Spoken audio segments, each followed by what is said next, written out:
السلام علیکم and welcome to our channel novels by Hasan Kanwal. میں ہوں آپ کی ہوسٹ فاطمہ۔ کیسے ہیں پیارے ریڈرز؟ امید کرتی ہوں خیریت سے ہوں گے۔ تو جناب سب کو بہت بہت عید مبارک۔ آج میں آپ کے لیے جگنو ناول کی لاسٹ ایپیسوڈ کا پارٹ 5 لے کر حاضر ہوئی ہوں۔ ویڈیو شروع کرنے سے پہلے چینل کو ضرور سبسکرائب کر دیجیے گا۔ تو چلیے شروع کرتے ہیں۔ ہارون، شاہد اور حنین اپنے بندوں کے ساتھ جب اس کمرے میں پہنچے جہاں پر کچھ وقت پہلے ڈارک ہول کا لیڈر آئس بیٹھا ہوا تھا، تو وہاں سے گولیوں کی بوچھاڑ شروع ہو گئی۔ ہارون شاہد جب ان سب کو مار گرانے کے بعد شیشے کا دروازہ اپنی گن کی ایک فائر کے ساتھ توڑ کر اندر داخل ہوئے تو وہاں ایک 1 سیٹڈ صوفہ اور ایک ٹیبل کے سوا اور کچھ نہ پایا۔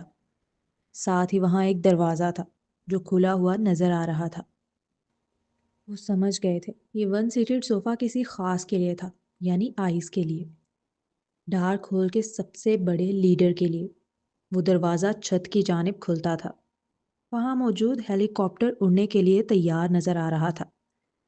ہارون شاہد کے بندوں نے اس ہیلی کاپٹر پر فائر برسانا شروع کر دیے تھے، جبکہ ہارون شاہد نے ڈائریکٹ پائلٹ کا نشانہ لیا تھا، اور ان کا نشانہ اتنا پکا تھا کہ کافی دور کا فاصلہ ہونے کے باوجود وہ گولی جا کر اس پائلٹ کے دماغ کے آر پار ہوئی اور وہ لمحہ بھر میں وہیں گر گیا۔ حنین اپنے بندوں کے ساتھ تیزی سے بھاگا ہیلی کاپٹر میں موجود لوگوں کو پکڑنے کے لیے۔ خوب فائر کا تبادلہ ہونے لگا دونوں جانب سے۔ آخر میں اشر اور نیتھن پکڑے گئے، اور وہاں کوئی موجود نہیں تھا، کم از کم انہیں تو کوئی اور نہ ملا۔ اشر اور نیتھن کو پکڑ کر ابھی وہ لوگ نیچے اترے ہی تھے کہ موقع پا کر اشر نے حنین سے گن چھینی اور اپنے سر پہ لگائی، اور سب کے سامنے ایک لمحہ سوچے بغیر گولی چلا دی۔ ٹھش کی آواز کے ساتھ اشر کا قصہ تمام ہو گیا تھا۔ وہ بے جان ہو کر پیچھے کی جانب گرا۔ انہیں موقع ہی نہیں ملا تھا کہ وہ اسے روک پاتے۔ سائمن اور اشر واحد تھے جنہوں نے آئس کو دیکھا تھا۔ اس کے علاوہ دنیا میں آج تک اسے کسی نے نہیں دیکھا، نہ ہی کوئی اس کے متعلق جانتا ہے کہ وہ کون ہے، کیا کرتا ہے، کیسا دکھتا ہے، کچھ بھی نہیں۔ سائمن نے بھی سوائے ڈارک ہول کے لیڈر کا نام بتانے کے علاوہ آئس کے متعلق کوئی انفارمیشن نہیں دی تھی۔ لڑائی ختم ہو چکی تھی، اور اس کے ختم ہونے کے بعد ایک سوگوار فضا طاری تھی۔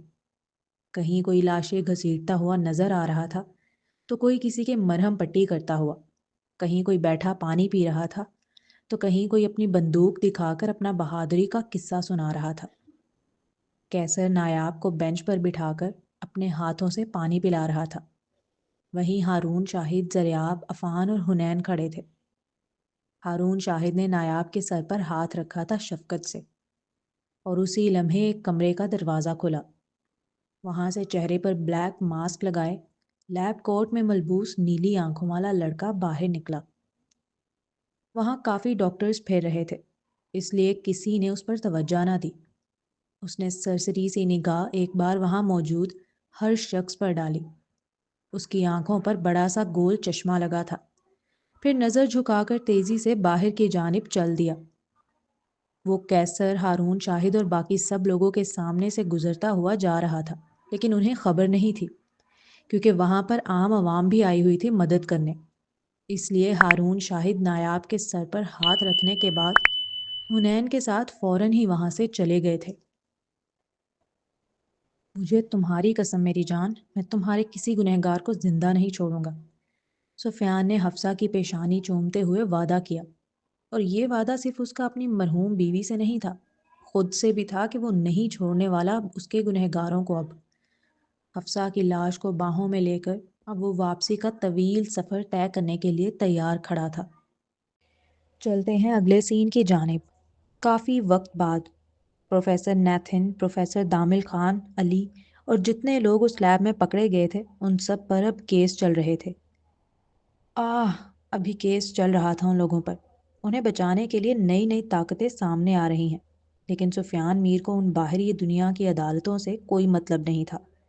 اس نے اپنی ہی ایک عدالت بنا لی تھی، جہاں وہ اپنی بیوی کے گنہگاروں کو خود سزا دے رہا تھا اپنے ہاتھوں سے۔ یہ نیتھن کی چیخیں تھیں جو اس پورے فلور پر گونج رہی تھیں۔ وہ نہیں بھولا تھا اپنی بیوی کے جسم پر پڑے ہوئے نیلوں کو۔ یہی وجہ تھی کہ اس کے ہاتھ رک نہیں رہے تھے۔ وہ پے در پے چابک برسائے چلے جا رہا تھا نیتھن کی ننگی کمر پر۔ میں تم لوگوں کی زندگی اتنی بدتر بنا دوں گا کہ تم لوگ خود جج کے سامنے بھیک مانگو گے کہ تمہیں موت کا فیصلہ سنا دیں۔ پروفیسر دامل خان کی چیخیں گونج رہی تھیں اس ہول کمرے میں۔ وہ لڑکا پلاس سے باری باری ان کے ہر ناخن کو جڑ سے کھینچ کے نکال رہا تھا۔ دامل خان تڑپ رہا تھا، چیخ رہا تھا، لیکن اس کی وہ تڑپ اور چیخیں سفیان کے دل کو ٹھنڈک نہیں دے رہی تھی۔ وہ انہیں اور اذیت دینا چاہتا تھا، انہیں مزید تڑپانا چاہتا تھا، ان سب کو ہر اس اذیت اور کرب سے گزارنا چاہتا تھا جس سے ان ظالموں نے اس کے نازک پھول کو گزارا۔ لیکن یہ لوگ اس کا اصل نشانہ نہیں تھے۔ اصل نشانہ تھا ڈارک ہول کا وہ لیڈر جس کے حکم پر یہ سب کچھ ہوا، وہ آئس نامی بندہ جو غائب تھا، جس کے متعلق کسی کو کچھ خبر نہیں تھی، لیکن اس چھپے ہوئے بندے کی طاقت کا مظاہرہ وقتاً وقتاً اس کیس میں ظاہر ہو رہا تھا، کیونکہ کیسر کی کلپ چلی تھی جس کی وجہ سے پوری دنیا کو خبر تھی اس کیس کے متعلق۔ اس لیے پولیس اور ایجنسی والوں پر کافی پریشر تھا۔ اب اگلا سین۔ سر، یہ آپ کے لیے پارسل آیا ہے۔ وہ اپنے کیبن میں جا کر بیٹھا ہی تھا کہ اس کی سیکریٹری ایک وائٹ لفافہ لے کر اس کے پاس پہنچی۔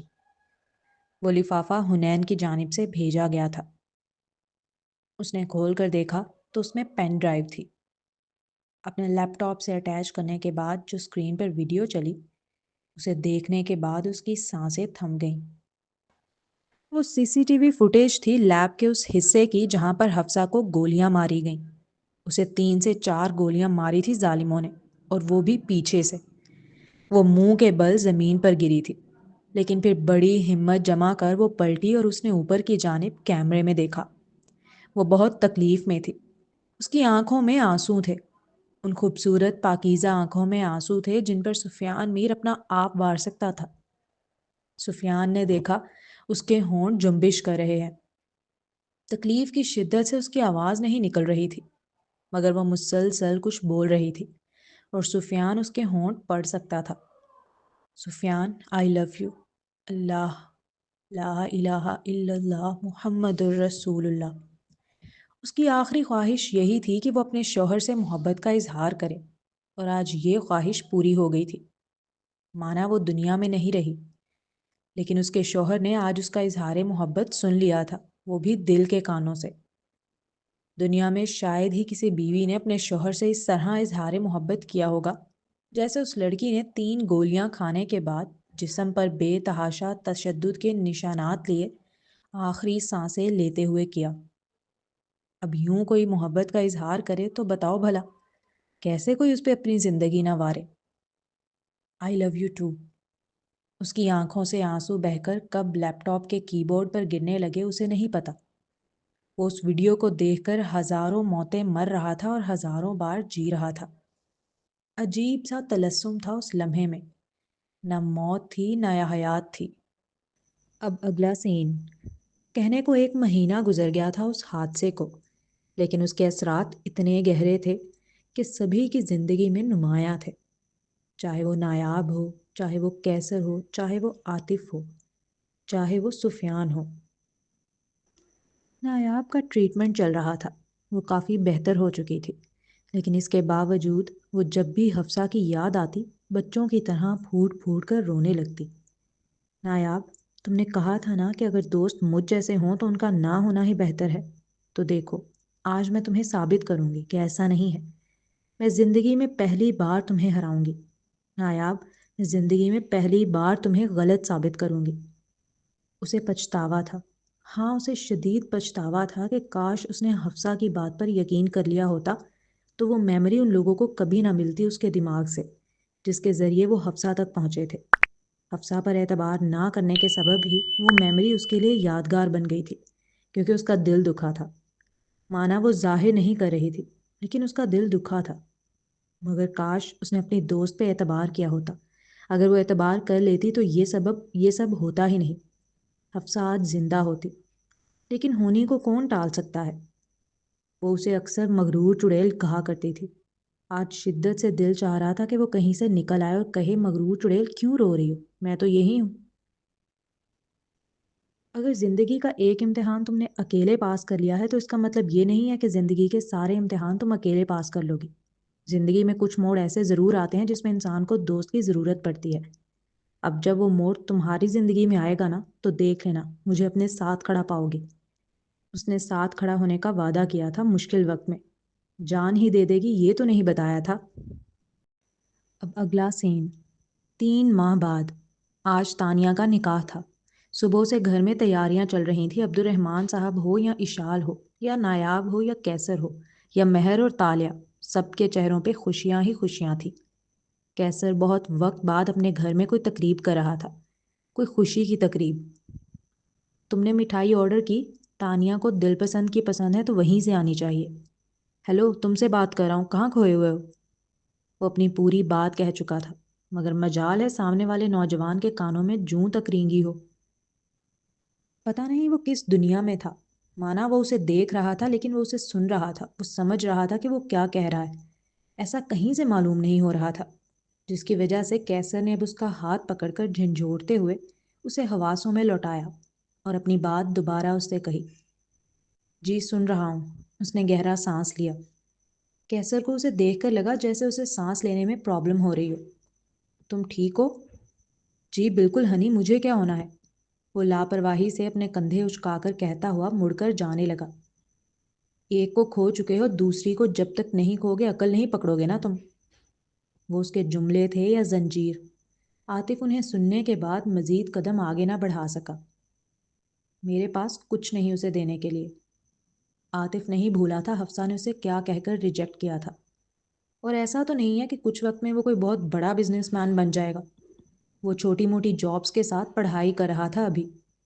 ایسے میں وہ تانیہ سے نکاح کیسے کر لے؟ اتنی بڑی ذمہ داری کیسے اٹھا لے؟ محبت اور عزت تو ہے نا دینے کے لیے، وہ دے دو، باقی چیزیں بھی ہو جائیں گی وقت کے ساتھ ساتھ۔ ہر کوئی ماں کے پیٹ سے تو بلینئر پیدا نہیں ہوتا نا۔ کیسر نے بڑی محبت سے اس کے قریب آ کر اس کے کندھے پر ہاتھ رکھ کر سمجھانے والے انداز میں کہا، وہ میرے ساتھ خوش نہیں رہ سکے گی۔ اگر تم یہ فائنینشلی طور پر کہہ رہے ہو تو تم نے ابھی عورت کو جانا ہی نہیں۔ اگر عورت کی نظر فقیر پر ہے نا تو دنیا کا بادشاہ بھی اس کی نظر میں کچھ نہیں۔ اگر تم یہ نیگیٹو سوچنے کے بجائے مثبت سوچو، یہ سوچو کہ آگے جا کے تم کیا کچھ کر سکتے ہو اس کے لیے جس سے تم دونوں اچھی زندگی گزار سکو، تو مجھے یقین ہے تم بہتر فیصلہ لے سکو گے ابھی، جو ضروری بھی ہے، کیونکہ اگر آج وقت نکل گیا تو تمہارے ہاتھوں میں سوائے پچھتاوے کے کچھ نہیں بچے گا۔ اس لیے سوچ کر فیصلہ کرو، پازیٹیو سوچ کر۔ اس کے کندھے کو آہستگی کے ساتھ تھپ تھپا کر وہ اپنی بات نرمی سے سمجھانے کے بعد اب فیصلہ اس پہ چھوڑ کر چل دیا تھا۔ وہ دنیا کا پہلا شخص تھا جس نے اپنی بہن کی شادی بھی خود فکس کی تھی اور خود ہی اینڈ ٹائم پہ دولہا بدل جانے کی دعا بھی کر رہا تھا۔ اب اگلا سین۔ آپی، کیا واقعی میری پہلی محبت ادھوری رہ جائے گی؟ جیسے ہی تانیہ پر نایاب نے لال رنگ کا دوپٹہ اڑایا، وہ فوراً ہی روتے ہوئے پوچھ اٹھی۔ کل رات سے اس لڑکی نے رو رو کر اپنی آنکھیں سجا لی تھی، مانا اسے اپنی بہن کی حالت دیکھ کر ترس آ رہا تھا، لیکن وہ بے بس تھی اس معاملے میں۔ اب زبردستی تو عاطف کو دولہا بنا کر بٹھانے سے رہی۔ اللہ پہ بھروسہ رکھو کہ وہ تمہیں بہترین دے گا۔ وہ اپنی بہن کے آنسو صاف کر اسے بڑے پیار سے سمجھانے لگی۔ آپی، کیا میں ایک بار خود ان سے بات کر لوں؟ صرف ایک بار، وہ روتے ہوئے بولی۔ اس کا دل ابھی تک آس نہیں چھوڑ رہا تھا، جبکہ نکاح خان نیچے بیٹھے ہوئے تھے اور اسے بھی کسی بھی وقت بلایا جا سکتا تھا۔ تم کیا چاہتی ہو وہ تم سے ترس کھا کر شادی کرے؟ نہیں، پھر شاید ان کا دل بدل جائے۔ اگر ایک مرد پکا ہے تم سے شادی کے لیے تو پھر پوری دنیا تو کیا، تم خود بھی اسے دور نہیں کر سکتی۔ لیکن اگر نہیں ہے تو سارے راستے کھلے ہوئے بھی ہوں تو بھی وہ نہیں آئے گا تمہاری جانب، پھر بھی تم اپنے دل کی تسلی کر لو۔ نایاب نے اسے اجازت دے دی تاکہ بعد میں اسے یہ دکھ نہ رہے کہ اس نے ایک بار کوشش نہیں کی اس سے بات کرنے کی۔ شاید وہ بات کرتی تو سب بدل جاتا، وہ مان جاتا۔ آپ ہی میں مٹھائی لے آیا ہوں، کچن میں رکھوا دی ہے، اور کچھ؟ وہ نایاب کو سیڑھیوں پر ہی مل گیا تھا۔ ہاں، تانیہ کو دیکھ لو ذرا، اس نے بہت سنجیدگی سے کہا اور سیڑھیوں سے اتر گئی۔ تانیہ، کوئی کام تھا تمہیں مجھ سے؟ اس کے کمرے کے دروازے پر پہنچ کر اس نے گہرا سانس اندر کی جانب لیا اور پھر آہستگی کے ساتھ منہ سے خارج کیا۔ زندگی میں پہلی بار وہ تانیہ کو دیکھنے سے ڈر رہا تھا۔ بڑی ہمت جما کر وہ دروازہ نوک کرنے کے بعد اندر سے اجازت ملنے پر کمرے میں داخل ہوا۔ وہ سفید رنگ کے کرتی اور فرشی شلوار میں ملبوس تھی۔ سر پر لال دوپٹہ تھا۔ وہ بہت خوبصورت لگ رہی تھی، بہت نازک سی دلہن۔ میرا نکاح ہو رہا ہے، وہ آنکھوں میں آنسو بھرے اس کی جانب دیکھ آہستگی سے بولی۔ مقابل جانتا تھا وہ اطلاع نہیں دے رہی، وہ جتا رہی ہے کہ ابھی بھی وقت ہے، کچھ تو بولو۔ اگر تم یوں ہی خاموش رہے تو سب ختم ہو جانا ہے۔ مبارک ہو۔ اگر کجرارے نین اس کے تھے تو سرخ ڈوریں مقابل نے بھی سجائی ہوئی تھیں۔ دونوں کی آنکھوں میں نمکین پانی تھا۔ دونوں ہی ایک دوسرے کو حسرت بھری نگاہ سے دیکھ رہے تھے۔ کچھ لمحے یوں تکتے رہنے کے بعد عاطف نے نظر چراتے ہوئے کہا، آپ اتنے سنگ دل نکلیں گے مجھے اندازہ نہیں تھا۔ عاطف مڑ کر جانے لگا تو وہ پیچھے سے بولی۔ اس کے لہجے میں شدید شکوہ ابھرا تھا۔ مقابل کیسے محسوس نہ کرتا؟ کسی کو پسند کر لینے سے زندگی نہیں چلتی۔ میں ملازم کا بیٹا ہوں، میرے والد ایک کک ہیں اور دیگر کام بھی کر لیتے ہیں۔ انگلینڈ والا گھر وہی سنبھالتے ہیں ہنی کا۔ میرے پاس جو کچھ بھی ہے وہ صرف ہنی کی کرم نوازی ہے۔ جس دن انہوں نے مجھ پر سے ہاتھ ہٹایا میں روڈ پر آ جاؤں گا۔ کچھ بھی نہیں ہے میرے پاس اپنا، اور جو میں جاب سے کماتا ہوں وہ سارا تو میری پڑھائی میں ہی لگ جاتا ہے، بلکہ مزید پیسوں کی ضرورت پڑتی ہے جو ہنی بغیر بولے پوری کر دیتے ہیں۔ آج اس گھر میں تمہارا اسٹیٹس آپ ہی کی بہن کا ہے۔ تمہارے ساتھ کھانا کھاتے ہوئے اس گھر کے مالک کو حقارت نہیں آتی، لیکن مجھ سے شادی کے بعد ایسا نہیں ہوگا، اور یہ بات تمہیں سمجھنی چاہیے۔ تمہارا اسٹیٹس پھر ایک ملازم کے بیٹے کی بیوی کا ہوگا، اور میں نہیں چاہتا ایسا ہو۔ جس سے تمہاری شادی ہو رہی ہے وہ ایک امیر آدمی ہے، اچھے کھاتے پیتے گھرانے سے تعلق رکھنے والا، میری طرح کسی ملازم کا بیٹا نہیں ہے، بلکہ اس کے نیچے بہت سارے ملازم کام کر رہے ہیں۔ جیسے تمہاری آپی بڑی ٹھاٹھ سے زندگی گزار رہی ہیں، تم بھی ویسے ہی گزارو گے، اور یہی تمہارے لیے بہتر ہے۔ میرے ساتھ تمہارا کوئی فیوچر نہیں ہے، اس لیے مجھے میری سنگ دلی مبارک اور تمہیں تمہارا نکاح۔ دیکھنا کچھ وقت بعد تم خود بخوشی آؤ گی میرے پاس یہ کہتی ہوئی کہ میں نے بہت اچھا فیصلہ کیا تھا ہم دونوں کے لیے۔ اپنی بات سنجیدگی سے کہنے کے بعد وہ خاموش ہوا۔ چاہتا تو فوراً اپنی بات ختم ہونے کے بعد مڑ کر چل دیتا، لیکن بس دل کو تھوڑا سا لالچ ہوا کہ ایک بار اچھی طرح نگاہوں میں بسا لے، اس کے بعد اس نے کسی اور کی امانت بن جانا ہے، پھر وہ اس طرح نہیں دیکھ سکے گا۔ ماحول پر کچھ لمحے خاموشی کا ہی راج رہا۔ وہ یوں ہی اسے تکتا رہا اور پھر دل پر منو پتھر رکھ کر مڑا۔ کہاں؟ ہم بات کر رہے ہیں ابھی۔ اس سفید کرتا شلوار میں ملبوس حسین نوجوان نے جو ساری باتیں کہی تھیں اسے سننے کے بعد مقابل خاموش رہی، تو عاطف کو تو یہی لگا کہ وہ اس کی باتوں سے قائل ہو چکی ہے۔ اس کی بات سن عاطف نے الجھ کر اس کی جانب دیکھا۔ بات؟ ہاں، جو کچھ آپ نے کہا وہ تو سب دماغی باتیں تھیں، ذہین لوگوں کی سمجھ آنے والی، اور آپ کو تو پتہ ہے میں ذرا سست سی لڑکی ہوں، یہ دماغی باتیں مجھے زیادہ سمجھ نہیں آتی، تو کچھ دل کی بات بھی کر لیتے ہیں تاکہ مجھے بھی کچھ سمجھ آ جائے۔ وہ آنکھوں میں آنکھیں ڈال اپنی بات کہتی ہوئی اس کے قریب آ رہی تھی۔ وہ اچھے سے جانتی تھی یہ پہلا اور آخری موقع ہے، اس سے پہلے وہ ہمت نہیں کر سکی تھی کبھی، لیکن اب بخوبی علم تھا کہ اگر اس پر ہمت نہ کی تو سب ختم، اور اپنی بچپن کی محبت کو پانے کے لیے وہ یہ ہمت کر رہی تھی۔ اس لڑکی کا اپنی جانب آتا ہر قدم عاطف کے دل کو بھینچ رہا تھا۔ کہیں نہ کہیں وہ ڈر رہا تھا کہ اگر اس نے ہاتھ تھام لیا تو چھڑا نہیں سکے گا۔ میں بچپن سے تو اس بنگلے نما گھر میں پیدا نہیں ہوئی نا، میری ماں بھی مجھے بڑی محنت کر کے 2 کمرے کے چھوٹے سے اپارٹمنٹ میں پالتی تھی، اس لیے یہ مت سمجھے گا کہ میں نے غربت نہیں دیکھی یا میں کم پیسوں میں گزارا کرنا نہیں جانتی۔ میں وہ لڑکی ہوں جس نے پانی سے روٹی کھا کر بھی گزارا کیا ہے۔ اور رہی حقارت بھری نظروں کی بات، تو شاید آپ نہیں جانتے، ایسا نہیں ہے میرے رشتہ دار نہیں ہیں آپ ہی کے علاوہ، بہت ہیں، میری خالائیں ہیں، ان کے بچے ہیں، لیکن انہوں نے کبھی میری ماں سے نہیں رکھی۔ ان سارے رشتہ داروں کے ہوتے ہوئے میری ماں اکیلے ہی رہی ہمیشہ۔ چونکہ ایک ہی شہر میں تھے تو کبھی کبھی سامنا ہو جاتا تھا تو وہ لوگ بڑی حقارت سے دیکھتے تھے، لیکن میں کبھی نہیں شرمائی۔ مجھے کبھی فرق نہیں پڑا، میں جانتی تھی میری ماں نے کوئی غلط کام نہیں کیا۔ وہ کڈنیپ ہوئی تھی، ان کے ساتھ زیادتیاں کی گئی تھیں جس میں ان کا کوئی قصور نہیں تھا، پھر وہ مجرم کیسے؟ میں نے کبھی اپنی ماں کو غلط نہیں سمجھا اور ہمیشہ اپنی ماں کے لیے کھڑی رہی۔ میرے لیے وہ لوگ اہمیت کے حامل نہیں تھے، صرف میری ماں تھی۔ ایسے ہی میرے لیے اب بھی لوگ اہمیت کے حامل نہیں ہیں، صرف آپ ہیں۔ اگر گھر کا مالک میرے ساتھ نہیں کھائے گا حقارت کی وجہ سے تو میں بھی اس کے ساتھ نہیں کھاؤں گی۔ وہ مالک میرے لیے اتنا اہمیت کا حامل نہیں ہے کہ میں اس کے ساتھ کھانا کھانے کے لیے اپنے بچپن کی محبت چھوڑ دوں۔ وہ محبت جو صرف اس لیے مجھے اپنانے سے ڈر رہی ہے کیونکہ اسے میرا خیال ہے، میرے لائف سٹائل کا، میرے سٹیٹس کا، حتیٰ کہ لوگ مجھے کس طرح ٹریٹ کریں گے اس کا بھی۔ مقابل تو اپنی بات کہہ کر چل دیا تھا، سب کچھ ختم کر کے، مگر وہ کیسے جانے دے سکتی تھی؟ اس لیے روکنے کی نیت سے تیزی سے پیچھے چلی آئی۔ اسے نہیں سمجھ آ رہا تھا کیا بولے، کیا کرے جو سامنے والے کو روک سکے، اسے سمجھا سکے کہ اہمیت کا حامل وہ ہے، اسٹیٹس یا امیری نہیں۔ اسے تو فرق بھی نہیں پڑتا ان چیزوں سے، وہ جو بھی کما کر لائے گا وہ بخوشی روکھی سوکھی کھا کر اس کے ساتھ رہ لے گی۔ وہ جب اس سے بات کر رہی تھی تو اس کی آنکھوں سے مسلسل آنسو بہہ رہے تھے، جسے وہ اپنی ہاتھ کے پش سے رگڑ لیتی، اور وہ نہیں جانتی اس کا ہر آنسو عاطف کے دل پر گر رہا تھا۔ ان کی شادی کیوں نہیں ہونی چاہیے، اس کی ہزاروں دلیلیں ایک طرف، اور ان کی شادی کیوں ہونی چاہیے، اس پر اس کے بہائے آنسو ایک طرف۔ جب وہ آنسوؤں کا قدردان ہے، دلائل کا، تو پھر مقام ہی نہ پوچھو۔ خاموش کیوں ہے، کچھ تو بولے۔ عاطف کی خاموشی اس لمحے اس کی جان لے رہی تھی۔ فقط اپنے دونوں ہونٹوں کو ایک دوسرے میں بھینچ کر اس نے اس بات میں سر ہلایا اور آگے کی جانب بڑھ گیا۔ وہ دیکھتی رہ گئی تھی، وہ رو رہی تھی، لیکن مقابل نے ایک بار چپ کرانے کی کوشش تک نہیں کی۔ اس نے اپنی محبت کا اظہار کر دیا، اس نے ہر وہ چیز بول دی جو اس کے نزدیک اگر وہ بولتی تو وہ عاطف کو قائل کر لیتی، لیکن مقابل کی جانب سے اب بھی جواب میں کچھ بھی نہیں تھا سوائے خاموشی کے، جو اسے توڑ گئی تھی اندر تک۔ اسے اپنا آپ ریجیکٹڈ معلوم ہو رہا تھا، اور یہ فیلنگز ایک لڑکی کے لیے بہت تکلیف دہ ہوتی ہے کہ اس نے اپنا آپ اس حد تک گرا دیا کہ تذلیل کے مقام پر پہنچ گئی، اور پھر بھی سامنے والا چھوڑ کر چل دیا۔ وہ روتے روتے نیچے کی جانب بیٹھ گئی تھی۔ اب اگلا سین۔ کیا آپ کو قبول ہے؟ مولوی صاحب کیا پوچھ رہے تھے؟ وہاں کیا چل رہا تھا؟ کتنے بڑے بڑے لوگ آئے تھے اس کے نکاح کی تقریب میں شرکت کے لیے، اسے کچھ خبر نہیں، وہ تو ایک بے جان سے مجسمے کی طرح بنے بیٹھی تھی۔ کیا آپ کو قبول ہے بیٹا؟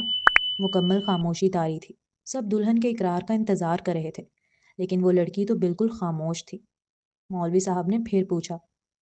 مولوی صاحب بھی اب سامنے کھڑے کیسر اور عبد الرحمن صاحب کو عجیب نگاہوں سے دیکھنے لگے، جیسے وہ زبردستی نکاح کرا رہے ہیں اس لڑکی کا، جس پر کیسر نے فوراً ہی تانیہ کے برابر میں کھڑی نایاب کو دیکھا اور آنکھوں ہی آنکھوں میں الجھ کر پوچھا کہ وہ ہاں کیوں نہیں کر رہی، جس پر نایاب نے لا علمی میں کندھے اچکائے۔ لوگ دیکھ رہے تھے، انہیں شرمندگی سی محسوس ہونے لگی تھی۔ آپ دوبارہ پوچھ لیں مولوی صاحب، بچی ہے، شاید ڈر گئی ہے۔ کیسر کی پیشانی پر پسینہ نمودار ہونے لگا تھا۔ اس کے والد برابر میں کھڑے تھے اور وہ جانتا ہے اپنے والد کو، عزت اور نام کتنی پیاری ہے انہیں، اور اس لمحے ان کا تماشا بن جانا تھا اگر تانیہ قبول نہ کرے گی تو۔ وہ کوئی چھوٹے پیمانے پر کی گئی نکاح کی تقریب نہیں تھی، کیسر نے اسے گرینڈ نکاح سیریمنی بنایا تھا۔ دنیا کا ہر امیر اور نامور شخص اس لمحے اس نکاح کی تقریب میں شریک تھا۔ اگر تانیہ اس وقت آخری مومنٹ پر آ کر نکاح سے پیچھے ہٹی تو ان کی عزت کا پوری دنیا کے سامنے جنازہ نکل جانا ہے۔ پوری فیملی پر پریشر آ گیا تھا، حتیٰ کہ دولہے پر بھی۔ مانا دولہے کے چہرے پر گلاب کے پھولوں سے سجا چہرہ تھا، سجا صحرا تھا، جس کی وجہ سے اس کا فکر مند چہرہ نظر نہیں آ رہا تھا لوگوں کو، لیکن اس کے پاؤں ہلنا شروع ہو چکے تھے، جو یہ ظاہر کر رہے تھے کہ وہ نروس ہو گیا ہے، پریشانی کے عالم میں ہے، فکر مند ہے کہ وہ لڑکی ہاں کیوں نہیں کر رہی۔ کیا آپ کو نکاح قبول ہے؟ مولوی صاحب نے پھر لڑکے کا نام لیا، پھر نکاح کے الفاظ ادا کیے، لیکن اس لڑکی نے اب بھی خاموشی اختیار کیے رکھی۔ وہ اب بھی وہاں موجود نہیں تھی، وہ اب بھی مولوی صاحب کی بات نہیں سن رہی تھی۔ تیسری بار پوچھنے کے باوجود جب اس نے جواب نہیں دیا اور لوگوں میں چہمگوئیاں شروع ہو گئیں تو دلہا مزید برداشت نہ کر سکا، اور اس نے اپنا صحرا ہٹا کر تانیہ کی جانب دیکھا، جو مولوی صاحب کی لیفٹ سائڈ بیٹھی ہوئی تھی، صوفے پر نظر جھمائے، صدمے سے دو چار حالت میں۔ اسے دیکھ کر ہی لگ رہا تھا بس ابھی رو دے گی۔ نکاح کے کیک کیوں نہیں بچ رہے اب تک؟ سب کو اس لمحے نکاح کی پڑی تھی، لیکن کیسر کی چھوٹی توتی واحد تھی وہاں جسے نکاح سے کوئی سروکار نہیں تھا۔ وہ تو صرف نکاح کے بعد بٹنے والے باکسز کی فکر میں گھل رہی تھی، کیونکہ ان باکسز میں اس کا فیورٹ کیک رکھا گیا تھا۔ جہاں سب پریشانی کے عالم میں کھڑے تھے، وہیں تالیہ اپنے ننھے قدموں سے دولہے کے پاس آ کر اس کے کرتے کی سفید آستین کھینچ کر اپنی جانب متوجہ کر فکر مند ہو کر پوچھنے لگی، کیونکہ تمہاری آنی سست ہیں، سست ہیں، سست ہیں۔ اور بس دولہے کا اپنا صحرا ہٹا کر جل بھن کر بولنا تھا کہ مولوی صاحب کے برابر میں بیٹھی لڑکی کے کان کھڑے ہوئے۔ اس نے فوراً ہی برق کی پھرتی سے نگاہ اب دولہے کی جانب کی، اور اگلے پل اس کی آنکھیں حیرت سے پھیلی۔ اس کے دولہے کے روپ میں وہ حسین سا لڑکا بیٹھا ہوا تھا جس کی وہ بچپن سے دیوانی تھی۔ جہاں ان کجرارے نینوں سے بے انتہا خوشی اور بے یقینی کے سبب آنسو بہنے لگے تھے، وہیں وہ صحرا سجائے بیٹھا لڑکا اسے برہمی سے گھور رہا تھا۔ 3 بار مولوی صاحب اس کا نام لے چکے تھے، 3 بار اس سے پوچھ چکے تھے کہ کیا وہ اس کے نکاح میں آنا چاہتی ہے، اور پھر بھی وہ لڑکی خاموش تھی۔ غصہ تو آنا ہی تھا نا۔ آنی قبول ہے بولو نا، کیک بٹیں گے، سو بعد میں لینا۔ تالیہ منتی لہجے میں برا سا منہ بنا کر بول رہی تھی۔ قبول ہے، دل و جان سے قبول ہے۔ وہ لڑکی اب دیوانوں کی طرح ٹکٹکی باندھ کر اپنے دولہے کو دیکھتے ہوئے بڑی محبت سے بولی، جس پر قیصر عبد الرحمن صاحب اور عاطف نے سکھ کا سانس لیا۔ ساتھ ہی عاطف نے اپنا سر بھی جھٹکا، کچھ اس طرح جیسے کہہ رہا ہو اس لڑکی کا کچھ نہیں ہو سکتا، اور پھر مسکرا دیا۔ حفصہ کے مرنے کے بعد یہ پہلی بار مسکرا رہا تھا۔ اسے وہ نہیں ملی جس کی وہ چاہ کرتا تھا، لیکن وہ اسے مل جانا چاہتا تھا جو اس کی چاہ رکھتی ہے، کیونکہ وہ جانتا ہے بہت تکلیف ہوتی ہے جب محبت نہیں ملتی۔ وہ اسے ویسے بھی بہت کیوٹ سی لگتی تھی، لیکن نکاح کے بعد تو جیسے اس لڑکی کا چام ہی الگ تھا، دل ہی نہیں چاہ رہا تھا اس پر سے نگاہ ہٹانے کا۔ چلتے ہیں اگلے سین کی جانب۔ تمہیں کیا لگتا ہے سب ختم ہو گیا؟ میں نے تو ابھی کھیلنا شروع بھی نہیں کیا ہے۔ نایاب اپنی والدہ کے ساتھ کھڑے ہو کر تصویر بنوا رہی تھی جب ایک بچے نے آ کر اسے کاغذ دیا۔ نایاب نے اسے کھولا تو حیران رہ گئی۔ یہ کس نے دیا آپ کو؟ نایاب نے جھک کر فوراً ہی اس بچے سے پوچھا۔ وہاں ایک ویٹر انکل تھے، انہوں نے۔ بچہ سامنے کی جانب اپنے ہاتھ سے اشارہ کرتے ہوئے بتانے لگا۔ اس نے فوراً سامنے کی جانب دیکھا، لیکن وہاں کوئی نہیں تھا۔ کیا ہوا بیٹا؟ محترمہ اشال نے اپنی بیٹی کے چہرے پر چھائی پریشانی دیکھ فکر مندی سے پوچھا۔ نایاب کی دوائی کے سبب وہ کافی بہتر ہو چکی تھی پہلے سے۔ اب تو وہ لوگوں کے چہرے کے تاثرات کو سمجھنے بھی لگ گئی تھیں۔ لوگوں کی بھیڑ سے بھی انہیں ڈر لگنا بند ہو گیا تھا۔ ابھی بھی وہ اتنے سارے لوگوں کے درمیان کھڑی تھی، لیکن بہت پرسکون تھی، جیسے ایک نارمل انسان ہوتا ہے۔ نایاب کے لیے اپنی ماں کو لوگوں کے بیچ نارمل انداز میں چلتا پھرتا باتیں کرتا ہوا دیکھنا کسی خوبصورت خواب سے کم نہیں تھا، لیکن اس خواب کی بہت بڑی قیمت ادا کی تھی اس نے۔ جب وہ اس کڈنیپنگ کے بعد واپس اپنے گھر آئی تو وہ قیصر کے قریب نہیں جا پاتی تھی۔ مانا اسے کچھ یاد نہیں تھا کہ اس کے دماغ کو دوائیوں سے سن کر دینے کے بعد اس کی باڈی کے ساتھ ان لوگوں نے کیا کیا ہے، لیکن اس کے جسم پر جگہ جگہ تشدد کے نشانات تھے، جس کے سبب وہ بہت ڈری ڈری سی رہتی۔ تم کہاں جا رہی ہو؟ اسے ہاتھ میں تکیا لیے دیکھ قیصر پوچھے بغیر نہ رہ سکا۔ بچوں کے کمرے میں، آج انہی کے ساتھ سوں گی۔ تم کل بھی انہی کے ساتھ سوئی تھی اور پرسوں بھی۔ قیصر شکوتاً بول اٹھا۔ وہ بچہ نہیں تھا جو نہ سمجھ سکے کہ اس کی بیوی اس سے دور بھاگ رہی ہے۔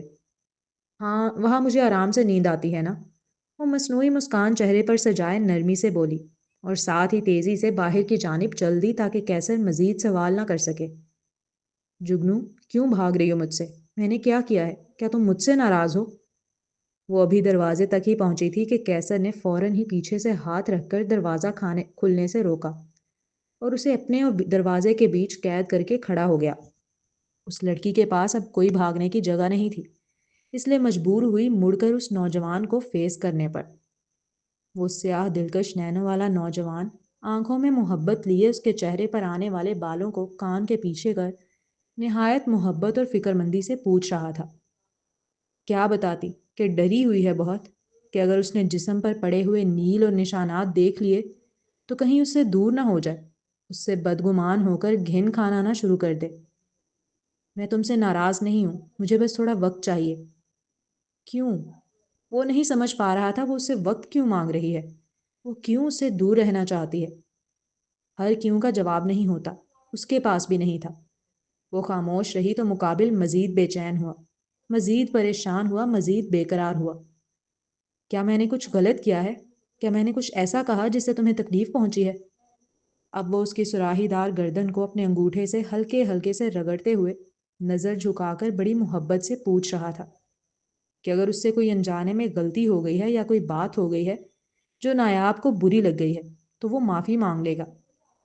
وہ یوں دوری قائم نہ کرے ان کے درمیان، یوں فاصلے نہ بڑھائے، وہ پہلے ہی اس کی جدائی میں مر رہا ہے۔ وہ لڑکی نہایت ذہین و فطین اور ہوشیار تھی دنیا میں۔ شاید ہی ایسی کوئی پہیلی ہو جسے وہ سلجھا نہ سکتی ہو، لیکن اس سامنے کھڑے شخص کو وہ سمجھنے سے قاصر تھی۔ آخر کیوں اس کے دماغ میں ایک بار بھی یہ خیال نہیں آ رہا تھا کہ وہ اتنے وقت اس سے دور رہی ہے، غیر مردوں کے پاس؟ تو بہت کچھ ہو سکتا ہے اس کے ساتھ۔ وہ کیوں ایک بار بھی پوچھ نہیں رہا تھا اس متعلق؟ وہ کیوں ایک بار بھی اس بارے میں بات نہیں کر رہا تھا؟ وہ کیوں اتنا نارملی بیہیو کر رہا تھا جیسے کچھ ہوا ہی نہیں، جیسے وہ کبھی کہیں گئی ہی نہیں، جیسے اس کا کڈنیپ ہوا ہی نہیں؟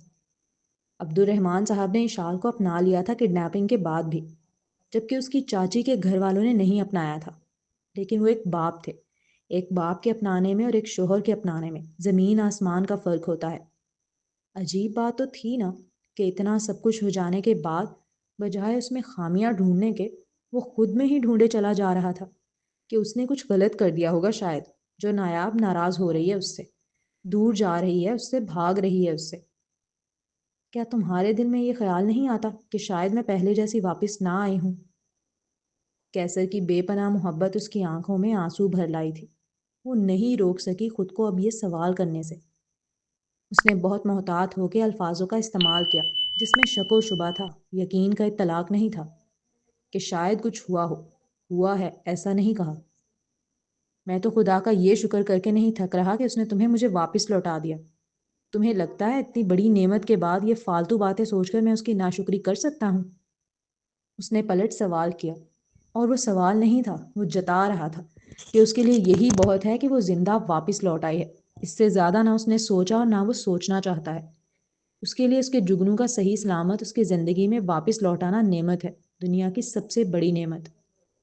وہ کیا جانے وہ کتنا خوفزدہ تھا کہ اگر پوری جنگ لڑنے کے بعد بھی آخر میں اسے گھر واپس نہ لا سکا تو؟ فارمولے کی فائل اس کے پاس ہے، یہ بتاتے وقت انہوں نے بہت بڑا رسک لیا تھا۔ وہ جانتے تھے یہ خبر ان لوگوں کے کانوں میں پڑنے کے بعد افسا اور نایاب دونوں ہی ان کے لیے بیکار ہو جائیں گے، اور ممکن ہے پھر اس کے بعد انہیں مار بھی دیں۔ مگر ان کا ایک خاص بندہ پکڑنا تھا، اس لیے چارہ ڈالنا ضروری تھا، یہ رسک لینا ضروری تھا۔ لیکن اس رسک کو لینے کے بعد سفیان اور کیسر دونوں کی جان سولی پہ لٹکی ہوئی تھی۔ اور کیا اس نے نہیں دیکھا؟ سفیان تو اپنی دل و جان سے عزیز بیوی کا لاشا ہی لے کر لوٹا ہے۔ ایسے میں اگر اس کا جگنو اسے صحیح سلامت لوٹایا گیا ہے تو کیا وہ ان نیگیٹو باتوں اور اندیشوں اور پہلوؤں کا سوچ کر اس نعمت کی ناشکری کر سکتا ہے جو اسے دی گئی؟ بے شک وہ نہیں کر سکتا۔ اور اگر ابھی وہ اس کی بات سن کر مزید روتے ہوئے بولنے ہی لگی تھی کہ مقابل نے اپنی شہادت کی انگلی اس کے ہونٹوں پر رکھی۔ خواب کتنا ہی دردناک اور ڈراونا کیوں نہ ہو، صبح کا اجالا ہونے کے بعد اس کی کوئی حقیقت نہیں بچتی۔ وہ سب ایک ڈراونا خواب تھا۔ بھول جاؤ، تم میرے پاس ہو، میرے لیے بہت ہے، تم بھی اس سے زیادہ مت سوچو، بس مجھ پر دھیان دو، دیکھو کتنا کمزور ہو گیا ہوں میں۔ اب وہ ایک قدم دور ہٹ کر خود کو دکھا رہا تھا اسے۔ اس کے جواب میں نایاب بجائے مسکرانے کے روتے ہوئے اس کے سینے سے لگی۔ تم بہت اچھے ہو کیسر، اب وہ گلے سے ہٹ کر اس کی سیاہ آنکھوں میں جھانکتے ہوئے بڑی محبت سے کہہ رہی تھی۔ اور مجھے لگا تم بولو گی کیسر کتنا ہینڈسم ہے، وہ اپنے چمکتے دانتوں کی نمائش کرتے ہوئے کہہ رہا تھا۔ اس ایک جملے سے ان گنت کھٹی میٹھی یادیں وابستہ تھی ان کی۔ ہاں وہ تو تم ہو ہی، نایاب دو بدو فدا فدا لہجے میں تصدیقاً گویا ہوئی، جس پر وہ اس کے نازک سراپے کو باہوں میں بھینچ گیا۔ اب اگلا سین۔ کیسر کے لاکھ اطمینان دلانے، اعتماد دینے، بھروسہ اور محبت کرنے کے باوجود وہ اپنی انسیکیورٹی سے باہر نہیں آ پا رہی تھی۔ کہنے کو کافی وقت گزر گیا تھا، لیکن نایاب نے کیسر کو مباشرت کے اعتبار سے اپنے قریب نہیں آنے دیا تھا ابھی تک۔ کیسر نے سامنے سے کوئی زبردستی نہیں کی، نہ ہی جلد بازی کا مظاہرہ دکھایا۔ وہ بالکل نارمل رہا اور بار بار یہی کہتا رہا، جب تم کمفرٹیبل ہو تب ہم آگے بڑھیں گے۔ اس کے لیے تو یہی بہت تھا کہ وہ صحیح سلامت اس کے ساتھ ہے، اس کے پاس ہے، کمرے میں سوتی ہے، بھاگتی نہیں ہے کمرے سے نکل نکل کر پہلے کی طرح۔ کچھ نہیں۔ نایاب نے اس لال رنگ کے چرٹ کو اپنی مٹھی میں بھینچ لیا، پھر مصنوعی مسکان چہرے پر سجائے اپنی والدہ کو دیکھ لاپرواہی سے بولی۔ چلتے ہیں اگلے سین کی جانب۔ مبارک ہو۔ کیسر و نایاب ارسا اور زریاب کی انگیجمنٹ پارٹی میں آئے ہوئے تھے۔ نایاب نے انگیجمنٹ کپل کو مسکراتے ہوئے تحفہ دینے کے ساتھ ساتھ مبارکباد پیش کی، جسے دونوں نے ہی خوش ہو کر قبول کیا۔ زریاب اب نایاب کو بھول کر اپنی زندگی میں آگے بڑھنا چاہتا تھا، اور اس کام میں اس کی مدد اس کی سب سے اچھی دوست ارسا ہی کر سکتی تھی۔ ارسا بھی اچھے سے جانتی تھی کہ وہ محبت نہیں کرتا، وہ صرف دوست ہونے کے ناطے اس کا ساتھ چاہتا ہے ہمیشہ کے لیے۔ لیکن وہ خوش تھی اس یقین کے ساتھ کہ ایک دن وہ زریاب کے دل میں اپنے لیے فیلنگز پیدا کر ہی لے گی۔ تم دونوں میاں بیوی اکیلے آئے ہو، کوئی ساتھ نہیں آیا؟ جب عفان نے کیسر سے سوال کیا تو اس کی آنکھیں متلاشی تھیں، اس چھوٹی سی چمکتی آنکھوں والی بچی کی۔ اس کا سوال سنتے ہی کیسر کی تیوریاں چڑھیں۔ نہیں، اور باز آ جاؤ اپنی حرکتوں سے۔ کیسر ہاتھ میں پکڑا جوس کا گلاس ٹیبل پر پٹکنے والے انداز میں رکھ کر ایک ایک لفظ چبا چبا کر دانت پیستے ہوئے کہنے کے بعد اسے کھا جانے والی نگاہوں سے تکتا ہوا وہاں سے چل دیا تھا۔ اس کے نزدیک کس قدر بے شرم آدمی تھا وہ، ایک نکاح شدہ لڑکی پر نظر رکھ رہا ہے۔ تانیہ تو وہی تھی، شاید وہ اسے تپانے کے لیے پوچھ رہا تھا۔ عفان الجھ کر اسے جاتا ہوا دیکھنے لگا۔ اسے سمجھ نہیں آ رہا تھا اس نے ایسا کیا پوچھ لیا جس پر وہ اتنا بگڑ گیا۔ آپ دونوں بھی آ جاؤ نا، پک بنوا لو کپل۔ تانیہ کے دعوت دینے پر کیسر اور نایاب ان کے ساتھ جا کر کھڑے ہو گئے۔ دونوں لڑکیاں بیچ میں تھیں، کیسر اور عاطف کونے کونے پر۔ وہ چاروں ایک ساتھ بہت پیارے لگ رہے تھے۔ پھر چاروں نے جگہ بدل لی۔ اب دونوں بھائی ساتھ ہو گئے تھے اور دونوں بہنیں ساتھ۔ میں اس پارٹی کے بعد تانیہ کو گھمانے لے کر جاؤں گا، ٹھیک ہے؟ وہ عاطف تھا جو اس کے کان کے پاس منہ لا کر سرگوشی کرنے والے انداز میں اجازت لے رہا تھا۔ جو کرنا ہے کرتے پھرو، میری طرف سے فل چھوٹ ہے، مگر یاد رکھنا رخصتی سے پہلے میں بڑے ابو نہ بنوں۔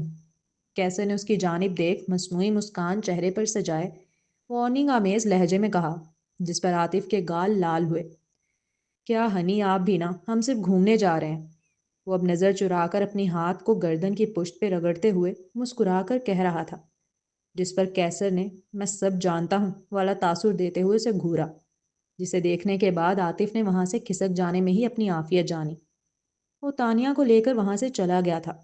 ان کے جاتے ہی زید اپنی وائف کنزا کے ساتھ ان کے ساتھ پک بنانے آن پہنچا۔ وہ دونوں کافی خوش نظر آ رہے تھے۔ لیب میں پکڑے جانے والے لوگوں پر جو کیس چل رہے تھے وہ زید ہی کیسر کا وکیل بن کر سنبھال رہا تھا۔ چلتے ہیں اگلے سین کی جانب۔ سر، آپ کی وائف آئی ہیں۔ وہ میٹنگ میں تھا جب اس کی سیکرٹری نے آ کر کان میں اطلاع دی۔ نایاب کی کڈنیپنگ کے بعد عبد الرحمن صاحب اور اس کے درمیان کے تعلقات پہلے کی طرح بہتر ہو گئے تھے اور اس نے دوبارہ اپنے والد کا سارا کاروبار سنبھال لیا تھا۔ ساتھ ساتھ کیس وغیرہ کے حوالے سے اپنے سگے والد ہارون شاہد سے بھی مسلسل رابطے میں رہ رہا تھا۔ پھر ابھی ڈارک ہول کا اصل لیڈر کہاں پکڑا گیا تھا؟ مانا وہ نایاب پر ظاہر نہیں کرتا، لیکن جب تک وہ ڈارک ہول کے لیڈر آئس کو پکڑ کر اپنے ہاتھوں سے سزا نہیں دے دیتا تب تک وہ سکون سے بیٹھنے والا نہیں ہے۔ نایاب پہلے کبھی بن بتائے اس طرح اچانک آفس نہیں آئی تھی، اس لیے وہ پریشان ہو کر فوراً ہی میٹنگ چھوڑ کر نایاب سے ملنے اپنے کیبن میں آیا۔ نایاب اسے دیکھتے ہی کھڑی ہو گئی۔ اس کے ہاتھ میں ایک وائٹ کلر کا لفافہ تھا، مگر کیسر کی توجہ اس جانب نہیں تھی۔ وہ تو صرف اپنے جگنوں کو دیکھ رہا تھا اور اس کی آنکھوں سے جھلکتے آنسوؤں کو۔ وہ کیوں آئی تھی اچانک اور اس طرح رو کیوں رہی تھی؟ کیسر کا تو دل ہول گیا تھا۔ کیا ہوا ہے؟ نہایت ڈرتے ہوئے سوال کیا۔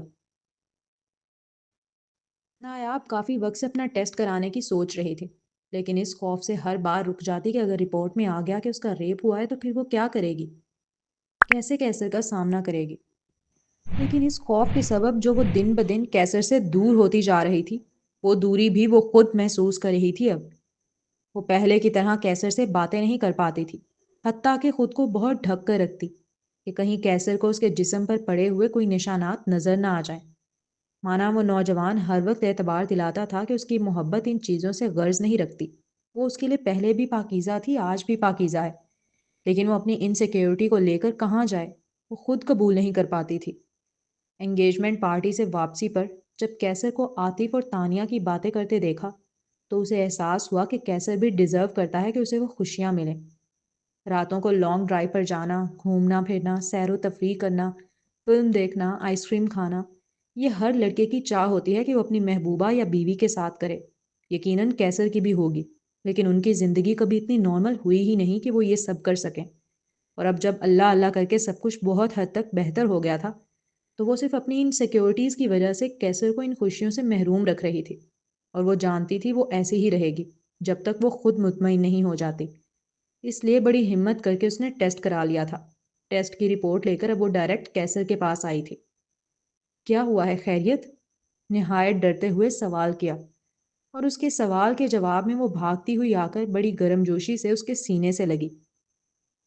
میں صرف تمہاری ہوں کیسر، صرف اور صرف تمہاری۔ یہ جگنو صرف تمہارا ہے، اسے آج تک کسی نے تمہارے علاوہ ٹچ نہیں کیا۔ ہاں ان لوگوں نے مجھے مارا پیٹا ہے لیکن ریپ نہیں ہوا میرا۔ میری رپورٹس آ گئی ہیں، میں بالکل پاکیزہ ہوں جیسے گئی تھی۔ نایاب کی رپورٹ میں لاسٹ سیکشول ایکٹیو ڈیٹ وہی آئی تھی جن دنوں وہ اپنے شوہر کے ساتھ تھی، اور اس کے علاوہ کوئی دیگر میل سیمپل اس کی باڈی سے نہیں ملا تھا سوائے اس کے اپنے شوہر کیسر کے۔ اور سچ بھی یہی تھا، نایاب بالکل کلیئر تھی۔ پروفیسر دامل خان نے مسٹر نیتھن کو بتا دیا تھا کہ نایاب بہت چالاک لڑکی ہے، بہت ذہین۔ وہ کبھی بھی اپنا فارمولا ای انہیں نہیں دے گی، چاہے وہ کتنی بھی بڑی آفر اس کے سامنے کیوں نہ رکھتے، بلکہ اگر اسے ذرا سے بھی بھنک لگی کہ ایسا کچھ ہو رہا ہے جس کے ذریعے اس کا فارمولا ای خطرے میں ہے تو وہ الرٹ ہو جائے گی۔ اسی لیے انہوں نے نایاب پر پہلے شروع کے دنوں میں تو یہ بات ذرا سے بھی ظاہر نہیں ہونے دی کہ ان کے اصل مقاصد کیا ہیں۔ پھر ایک روز اچانک نایاب جب لیب سے نکل کر اپنے کمرے کی جانب جا رہی تھی، تب پیچھے سے آ کر اسے کلوروفارم سنگھا کر بے ہوش کر دیا اور اس کے بعد اپنا مشن چالو کر دیا۔ انہوں نے اسے مارا پیٹا نہیں تھا، بلکہ وہ تو بڑے محتاط تھے اسے لے کر۔ وہ قیمتی فارمولا ای نایاب کے دماغ میں تھا۔ اگر نایاب کسی شوق لگنے کے سبب، کسی تکلیف کے سبب پاگل ہو جاتی ہے تو وہ فارمولا ان کا ہمیشہ کے لیے غائب ہو جائے گا۔ اور اکثر کیسز میں دیکھا گیا ہے، لڑکیاں ریپ ہونے کے بعد ذہنی توازن برقرار نہیں رکھ پاتی، ایسے میں ان کا فارمولا ای خطرے میں پڑ جاتا۔ اسی لیے انہوں نے نایاب کو کسی بھی قسم کی کوئی تکلیف نہیں پہنچائی تھی۔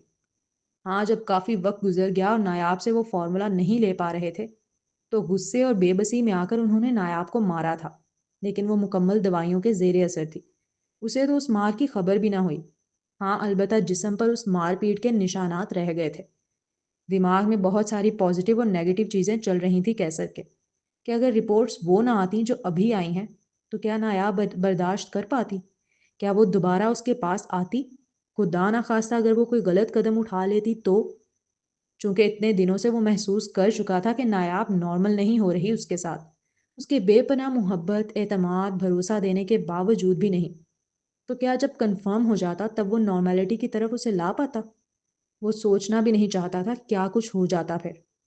پھر دماغ میں یہ بھی خیال آ رہا تھا کہ اگر وہ اس کی رپورٹس کو دیکھنے کے بعد خوشی کا اظہار کرتا ہے تو کہیں نایاب یہ نہ سوچنے لگے کہ دل میں تو اس کے بھی کھچاؤ تھا، بس وہ ظاہر نہیں کر رہا تھا اتنے دنوں سے، جبکہ ایسا نہیں تھا۔ یہ معاملات مانا بہت امپورٹنس کے حامل تھے، لیکن اس کے لیے ہر چیز سے بڑھ کر اس کا جگنو تھا جو اسے مل گیا تھا، جس کے بعد وہ مزید کچھ نہیں سوچنا چاہتا تھا۔ کیسر نے منہ سے ایک لفظ ادا نہ کیا، وہ بس اپنے جگنو کو اپنے حصار میں باندھے کھڑا رہا۔ وہ نایاب تھی جس کے لیے وہ کلیئر رپورٹس آنے کے بعد ہوئیں۔ کیسر عبد الرحمن یوسف کے لیے تو وہ شروع سے کلیئر ہی کلیئر تھی۔ آج رات ہم بھی لانگ ڈرائیو پر چلتے ہیں، صرف تم اور میں، ٹھیک ہے؟ کیسر نے کتنے وقت بعد آج اس لڑکی کی آنکھوں کو پھر سے چمکتے ہوئے دیکھا تھا۔ اس کے لہجے میں ہی ایکسائٹمنٹ تھی، مقابل کیسے محسوس نہ کرتا۔ اوکے، وہ مسکراتے ہوئے فدا فدا لہجے میں کہتا اس کی پیشانی چوم گیا تھا۔ پھر آئس کریم بھی کھائیں گے، ٹھیک ہے؟ جو حکم میرے جگنوں کا، اس نے سر ہلکا سا خم کرتے مسکرا کر کہا، جس پر وہ خوبصورت سی گڑیا جھینپ کر اس کے سینے سے لگ گئی۔ تو یہ تھی happy ending. Wait for the second season, آگے ہے چھوٹی سی جھلک سیکنڈ سیزن کی۔ کافی سالوں بعد ایک بلی کے بچے کی مسلسل میاؤں میاؤں کر کے تکلیف میں مبتلا ہونے کی آوازیں آ رہی تھیں۔ وہ تیز قدم لیتی اس آواز کے پیچھے جانے لگی، اور پھر اس کی نگاہ ایک گاڑی کے پاس کھڑے شخص پر گئی جس کے ہاتھ میں وائٹ اور بلیک کلر کا بلی کا بچہ تھا۔ وہ بہت چھوٹا سا تھا، لیکن وہ آدمی بڑے ہی ظالم طریقے سے اس بلی کے بچے کی ایک ایک بال کو کھینچ کر جڑ سے الگ کر رہا تھا۔ یہ منظر دیکھ اس کا تو خون کھول گیا۔ تم سائیکو ہو کیا؟ ایسے کون کرتا ہے کسی جانور کے ساتھ؟ مجھے دو اسے۔ اس لڑکی نے پھر ایک لمحے کی تاخیر نہ کی اور تیزی سے جا کر اس نوجوان کے ہاتھوں سے وہ بلی کا بچہ چھین لیا۔ وہ صرف 15 سالہ لڑکی تھی اور سامنے کھڑا نوجوان کافی بڑا معلوم ہو رہا تھا عمر میں اس سے، لیکن ایک بلی کے بچے کو بچانے کی خاطر وہ لڑ گئی تھی بغیر زیادہ کچھ سوچے۔ اس کے یوں بچہ چھیننے پر اس نوجوان نے ایک اکتاہٹ بھری نگاہ اٹھا کر اس کی جانب دیکھا۔ یہ وہ لمحہ تھا جب تالیہ اور اس انجان شخص کی آنکھیں ملی۔ اس کی نیلی آنکھیں نہایت ہی خوبصورت اور گہری تھیں۔ سائیکو، تالیہ اسی کے منہ پر اسے سائیکو کہہ کر بچہ لے کر منہ بسورتی ہوئی وہاں سے چل دی۔ پلٹ کر جواب میں اس نوجوان نے کچھ نہ کہا، بس اکتاہٹ سے اسے دیکھا اور پھر اپنی گاڑی میں جا کر بیٹھ گیا۔ تالیہ نہیں جانتی جس لمحے وہ اسے سائیکو کہہ رہی تھی، اسی لمحے اس کے کان میں لگے بلیوٹوتھ میں اس کی ساری انفارمیشن اس نوجوان کو دی جا رہی تھی۔ تو جی جناب، ناول یہاں پہ اینڈ ہوا۔ سیکنڈ سیزن اس کا سٹارٹ ہو جائے گا، جہاں اس ناول کے ختم ہونے کا ہمیں بہت افسوس ہے، بہت ہم سیڈ ہوں گے، وہیں پہ ایک خوشی بھی ہے کہ سیکنڈ سیزن آئے گا۔ تو hoping for the best, next بھی آئے گا۔ یہ رائٹر کی طرف سے نوٹ ہے آپ سب کے لیے، یہ میں آپ کو سنانا چاہوں گی۔ اس ناول میں موجود تمام کردار، حادثات، واقعات سب فرضی تھے، ان کا حقیقی زندگی سے کوئی تعلق نہیں۔ اگر بالفرض وہ کسی حقیقی چیز سے ملتے بھی ہیں تو یہ صرف ایک اتفاق ہوگا۔ میرا مقصود صرف انٹرٹین کرنا تھا، کسی کی دل آزاری نہیں۔ اور اگر بالفرض ہوتی ہے کسی کی دل آزاری تو شدید معذرت، غصہ زیادہ آئے تو 2 روٹی زیادہ کھا لیں۔ ناول پسند آئے تو ریویو دینا نہ بھولیے گا، میں انتظار کروں گی۔ عید مبارک to all my family members. تو جی، اب سب کو بہت بہت عید مبارک، تو ریویو ضرور دیجیے گا۔ اللہ حافظ۔